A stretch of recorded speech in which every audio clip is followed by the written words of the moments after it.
Antes de mergulhar nessa história incrível, lembre-se de se inscrever no canal e ativar as notificações. Aqui cada história tem algo a dizer, e você não vai querer perder nenhuma. A chuva caía em agulhas finas sobre Manhattan, refletindo as luzes dos arranha-céus como fragmentos de ouro reluzentes. Em um beco escuro no distrito financeiro, o menino sem-teto se encolhia sob uma lona úmida. Marcos, de 15 anos, conhecera a pobreza a vida toda, mas naquela noite, seu instinto o impeliu a sair das sombras. A poucos metros dali, Jack Hamilton, um milionário excêntrico, saía do restaurante Le Monarque. Seu traje impecável contrastava fortemente com o ambiente sujo e frio da rua. Evelyn, sua esposa, caminhava ao seu lado com um sorriso radiante, mas o olhar revelando uma preocupação que ela não queria admitir. Marcos observava a cena atentamente. Durante semanas, ele havia notado tensões silenciosas no casal, gestos suspeitos de Evelyn que ninguém mais percebia. E naquela noite, uma ameaça invisível pairava sobre Jack. Um garçom se aproximou com um prato pronto, e um pequeno frasco foi discretamente colocado na comida. O garoto sentiu o coração acelerar. Ele conhecia aquele gesto, já o vira antes nas ruas, associado a veneno. Então ele gritou, sua voz rasgando a noite. Tio, não coma. Jack, surpreso, caiu na gargalhada, pensando que era uma piada de criança de rua. Evelyn franziu a testa, confusa. Mas Marcos não recuou, pressentindo o perigo iminente. Ele saltou para a calçada, chamando a atenção, com os olhos brilhando de medo e determinação. O riso de Jack congelou ao ver o pânico nos olhos do garoto. Um arrepio percorreu sua espinha. A chuva caiu com mais força, batendo forte no asfalto, como se anunciasse que aquela noite seria diferente de todas as outras. E antes que alguém pudesse entender o que estava acontecendo, a tragédia se abateu sobre a cidade, mudando para sempre a vida dos presentes. O restaurante Monarch era um refúgio de luxo, com lustres de cristal lançando um brilho quente sobre as toalhas de mesa imaculadas. Jack Hamilton e Evelyn sentaram-se em uma mesa reservada, como faziam em todas as visitas, um ritual de riqueza e prestígio. Os garçons, vestidos de preto impecavelmente, fizeram uma leve reverência ao apresentar o cardápio. Jack, ajeitando a gravata, não conseguiu conter o sorriso. Ele saboreava a vida com uma arrogância discreta. Evelyn, elegante em seu vestido preto, retribuiu o sorriso comedido, mas seus olhos revelavam o nervosismo sutil que ela escondia por trás da maquiagem impecável. O garçom chegou com o prato principal, um filé mignon perfeitamente preparado, acompanhado de um molho que exalava um aroma delicioso. Jack ergueu sua taça de vinho tinto para fazer um brinde. A vida, a fortuna e as surpresas que ela reserva. Evelyn ergueu o copo com um sorriso, mas uma gota de angústia surgiu em sua bochecha, quase invisível à luz. Marcos, do lado de fora, observava pela janela do restaurante sem fôlego. Seu olhar estava fixo no garçom que manuseava o prato com movimentos excessivamente precisos, quase mecânicos. O garçom reconheceu imediatamente o perigo. Algo invisível, algo mortal, acabará de ser adicionado à refeição de Jack. Enquanto Jack levava o garfo à boca, o coração de Marcos disparou. Ele sabia que só tinha segundos para agir. Cada segundo parecia se estender por uma eternidade, e a chuva torrencial batendo nas janelas aumentava a sensação de urgência. Marcos respirou fundo e avançou, rompendo o silêncio do restaurante. Seu grito ecoou. Tio, pare. Não coma. Os clientes se viraram surpresos. Jack, inicialmente divertido, caiu na gargalhada, pensando que era uma piada de criança de rua. Evelyn, por outro lado, estremeceu, pressentindo que algo estava errado. O garçom congelou, mas era tarde demais, o drama tinha acabado de começar. O riso de Jack congelou ao ver a expressão no rosto de Marcos. Os olhos do garoto brilhavam com um terror que nada poderia fingir. Evelyn franziu a testa, seu sorriso desaparecendo e sendo substituído por preocupação. Marcos, o que você está fazendo aqui? Perguntou Jack ainda incrédulo. Não coma. É veneno. Gritou o menino novamente com a voz trêmula, mas determinada. Os clientes do restaurante acharam a cena ridícula. Alguns riram nervosamente, outros se viraram para os funcionários incrédulos. Mas a expressão de Jack mudou instantaneamente.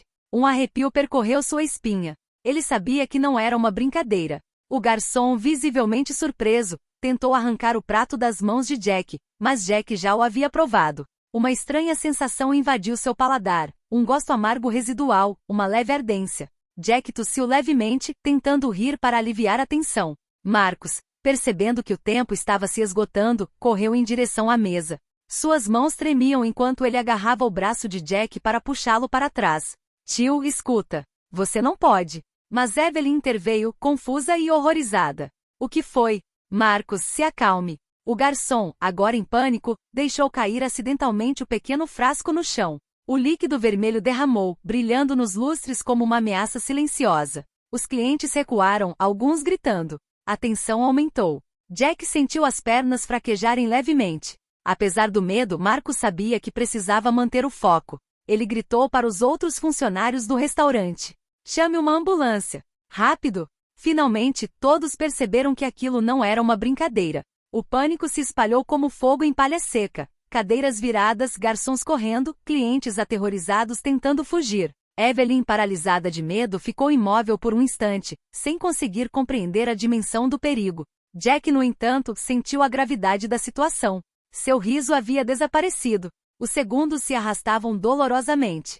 Cada batida do coração o lembrava de que nunca estivera tão perto da morte. Marcos, o garoto sem-teto que ele sempre considerará insignificante, era agora sua única esperança. Bastaram alguns minutos para transformar o restaurante num caos total. Jack sentiu uma tontura repentina, sua visão ficou turva. Suas mãos tremiam e um gosto amargo queimava sua garganta. Ele se deixou cair levemente sobre a mesa, incapaz de se manter em pé. Evelyn gritou, tomada pelo horror.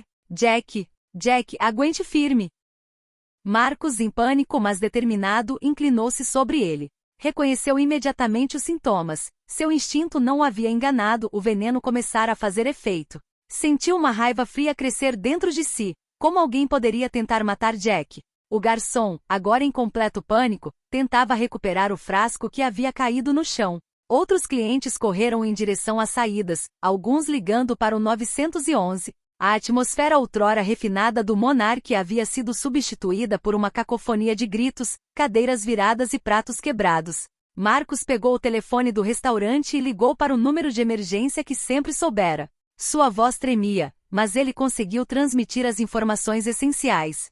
Meu tio acaba de ser envenenado. Endereço: The Monarch, Midtown Manhattan. Rápido! Jack inclinou-se para a frente, sentindo as forças se esvaírem rapidamente. Evelyn tentou apoiá-lo, mas seu colapso emocional a paralisou. O rapaz sentiu a urgência da situação. Precisava agir antes que tudo desmoronasse. Ele se lembrou de um antigo remédio caseiro que aprenderá na rua, algo que poderia retardar os efeitos do veneno o suficiente até a chegada da ambulância. Com movimentos rápidos, vasculhou a mochila de Jack, encontrando o kit de primeiros socorros que Jack sempre guardava para suas aventuras excêntricas. Enquanto Marcos administrava o remédio, Jack olhava para o menino com olhos cheios de medo e gratidão. Ele então compreendeu a extensão da lealdade e da coragem daquele garoto que sempre ignorara. Evelyn, horrorizada, também percebeu que a situação era mais grave do que imaginara. Lá fora, as sirenes se aproximavam, mas lá dentro, o tempo parecia se arrastar infinitamente. Cada respiração de Jack, cada movimento de Marcos, era crucial. O drama havia chegado ao clímax, e a vida de Jack dependia inteiramente da vigilância de um menino de rua. A ambulância finalmente chegou, com sua sirene soando e rasgando a noite. Os paramédicos carregaram Jack cuidadosamente em uma maca, enquanto Evelyn, trêmula e pálida, o seguia. Marcos, recusando-se a sair do lado de Jack, entrou na ambulância com eles, com os olhos fixos em cada movimento da equipe médica. No hospital, Jack recebeu cuidados imediatos.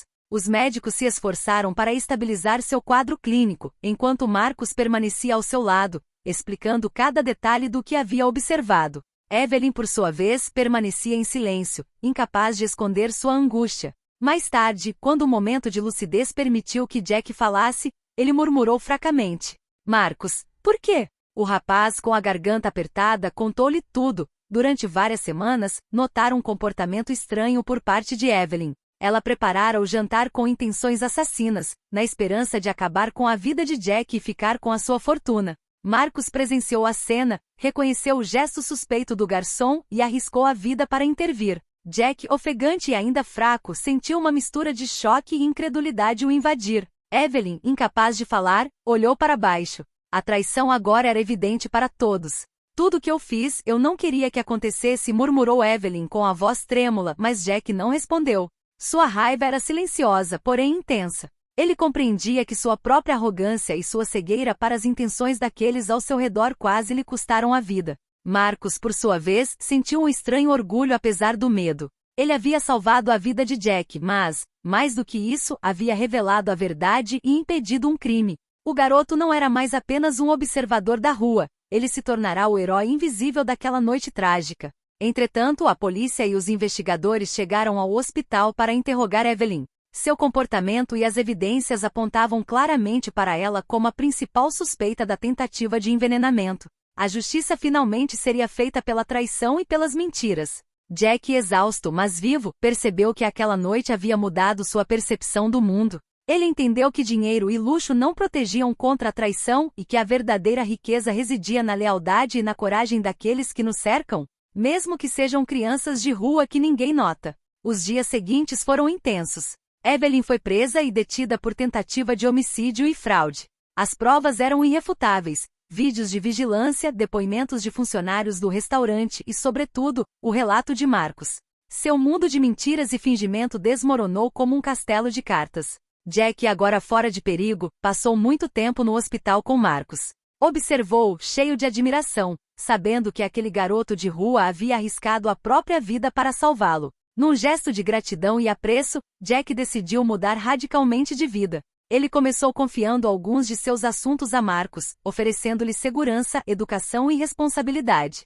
O rapaz, antes invisível e ignorado pela sociedade, tornou-se o assistente pessoal de Jack, mas acima de tudo, seu confidente e parceiro. O vínculo entre eles agora ia além da simples lealdade. Era baseado em confiança, respeito e reconhecimento mútuo. Quanto a Evelyn, a prisão a obrigou a confrontar seus atos.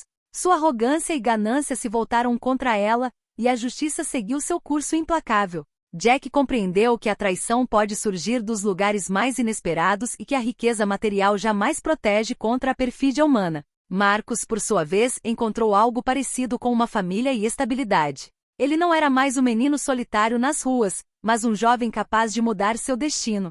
Jack, transformado por essa experiência, tornou-se um mentor e uma figura paterna para Marcos. Juntos, eles empreenderam projetos filantrópicos, oferecendo às crianças de rua as mesmas oportunidades que Marcos teve para sobreviver e prosperar. A noite em que tudo mudou ficou gravada em suas memórias. O grito de Marcos, sua coragem e determinação salvaram uma vida e revelaram a verdade. Jack finalmente entendeu que a verdadeira riqueza não se mede em dólares ou joias, mas na lealdade, coragem e amor que se recebe e se dá. E sob essa nova perspectiva, o homem que pensava possuir tudo percebeu que havia encontrado algo muito mais precioso, uma segunda chance e uma família de verdade.